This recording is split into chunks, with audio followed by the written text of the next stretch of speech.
আপনারা কদম বসিও বুঝেন না, সেজদাও বুঝেন না। মা বাপরে সালাম করে আগে কোথায় গেছি? পরীক্ষার হলে গেছি। এখন সালাম আগের মতো আছে? নাই কেন?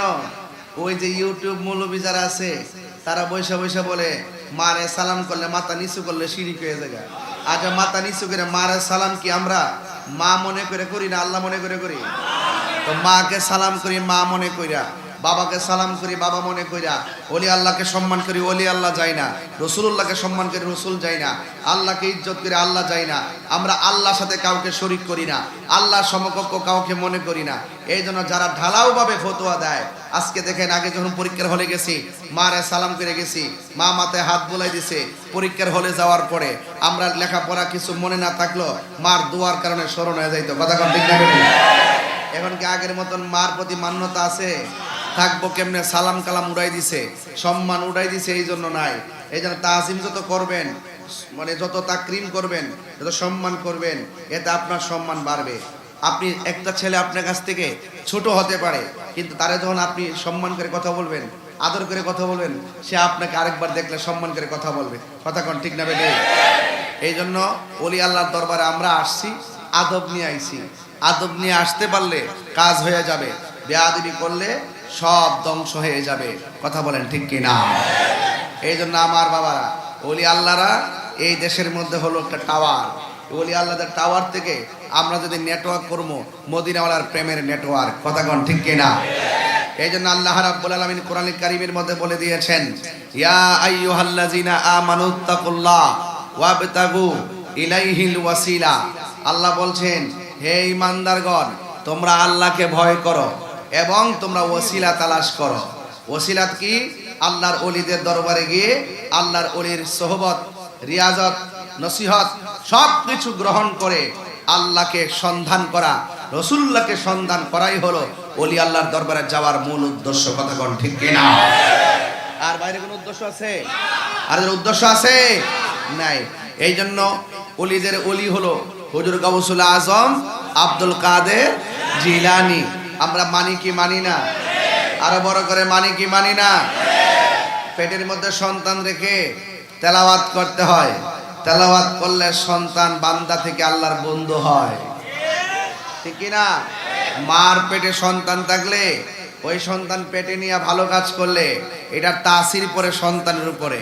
এই সন্তান যখন বের হয়, এই সন্তান একটা আল্লাহওয়ালার আবহাওয়া নিয়া, আল্লাহওয়ালার প্রেমের একটা আবহাওয়া নিয়া সে দুনিয়াতে আগমন করে।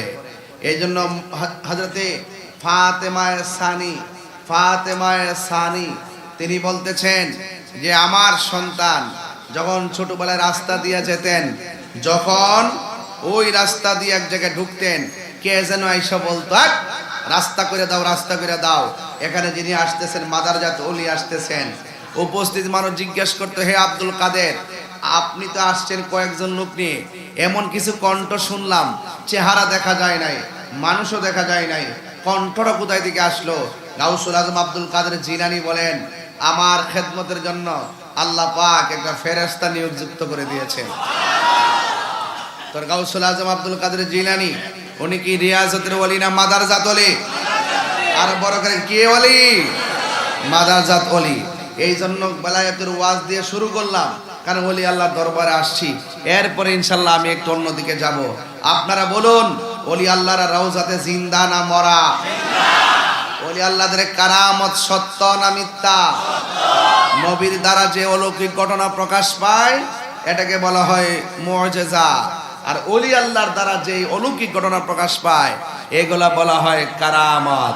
কারামাতুল আউলিয়া এ হাক্কুন, ওলিদের কারামত হলো সত্য, এতে কোনো সন্দেহ নাই। এই জন্য আপনাদের কাছে আমি যতটুকু কথা বলবো, আমরা মনোযোগের সাথে কথাগুলো শুনবো।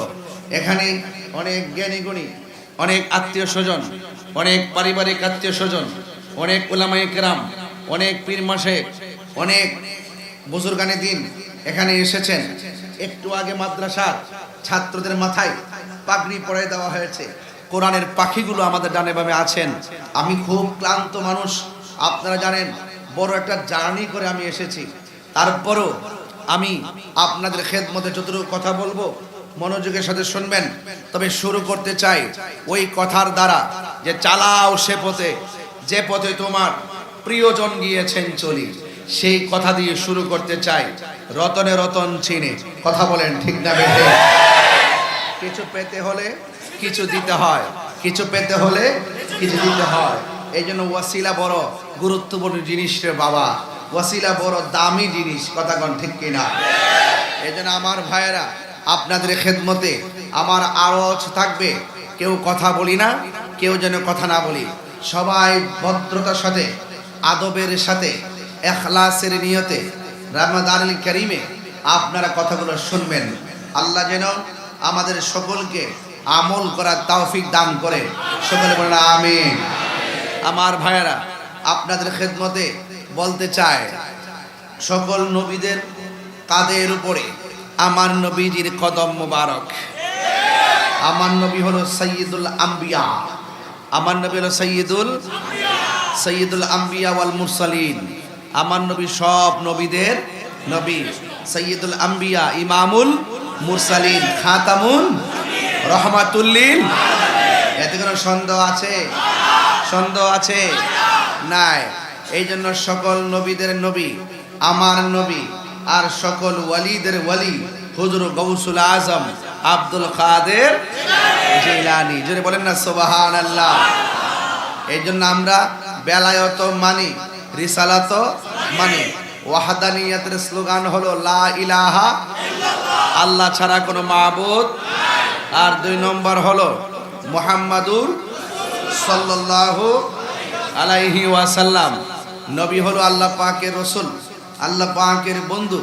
এই জন্য আমার যুবক ভাইরা, আমরা ওয়াহদানিয়াতের স্লোগানও মানি, রিসালাতের স্লোগানও মানি, বেলায়েতের স্লোগানও মানি।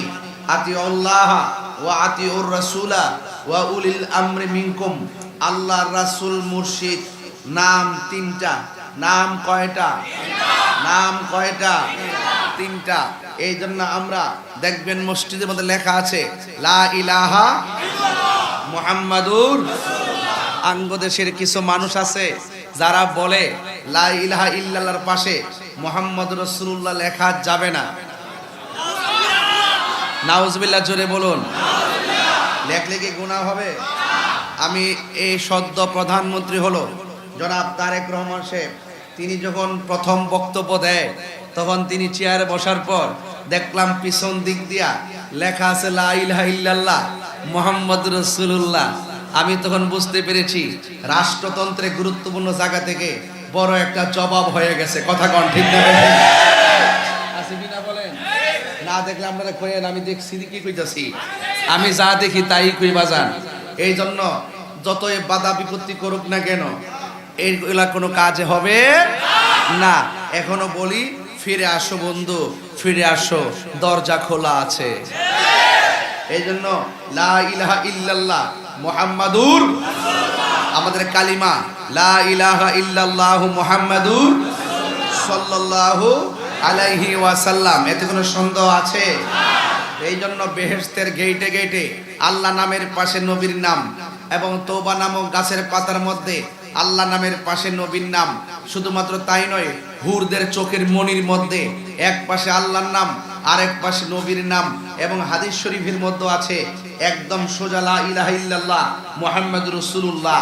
এটা আল্লাহ এবং নবীজির নামটা যে পাশাপাশি, এটার দ্বারা শিরিক না, এটা পীরিতের প্রমাণ করে, পীরিতের প্রমাণ করে। কথা বলেন, শিরিকও বোঝা লাগবে, পীরিতও বোঝা লাগবে। আল্লাহ ছাড়া কোনো মাবুদ, আল্লাহ ছাড়া কাউকে সেজদা করা যাবে না। সেজদা পাওয়ার মালিক কে? আল্লাহ সমকক্ষ কাউকে মনে করা যাবে না। তাহলে এত সুন্দর কথা বলার পরও তাহিনীদেরকে মাজার পূজারী কেন বলে? এটা বলার উদ্দেশ্য হলো একটা মিথ্যা ট্যাগ লাগায়া রাষ্ট্রতন্ত্রে গুরুত্বপূর্ণ জায়গা থেকে আমাদেরকে মাইনাস ফর্মুলা রাখতে চায়। আমি তাদেরকে বলতে চাই, জাতি যত জাতিকে মাইনাস করার চেষ্টা করুক না কেন, মহান রব যদি রাজি থাকে কখনো মাইনাস করা যায়।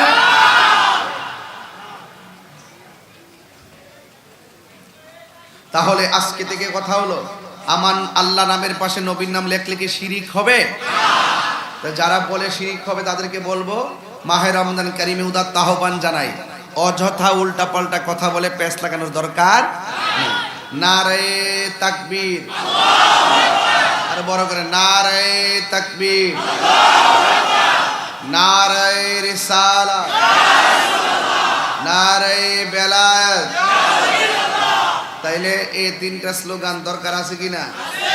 এই দেশে রাজনীতি করলেও আলাদা আলাদা স্লোগান হয়, আর আমরা মদিনাওয়ালার প্রেমের রাজনীতি করি, তাহলে আমাদের স্লোগান থাকবে লাগবে না? এই জন্য আমরা অন্য কারোর কথা শুনবো লা ইলাহা ইল্লাল্লাহ, এটার স্লোগান হলো নারে তাকবীর আল্লাহু আকবার, মুহাম্মদুর রাসূলুল্লাহ সাল্লাল্লাহু আলাইহি সাল্লাম, এটার স্লোগান হলো নারে রিসালাত ইয়া রাসূল আল্লাহ, এরপর হলো নারে বেলায়েত ইয়া ওয়ালি আল্লাহ। তাইলে আতিউল্লাহ ওয়া আতিউর রাসূল ওয়া উলিল আমরি মিনকুম, আল্লাহর আনুগত্য করো, খেয়াল করবেন, আল্লাহর আনুগত্য করো, নবীজির অনুসরণ করো, আউলিয়া কেরামের অনুকরণ করো। সুবহানাল্লাহ বলবেন না?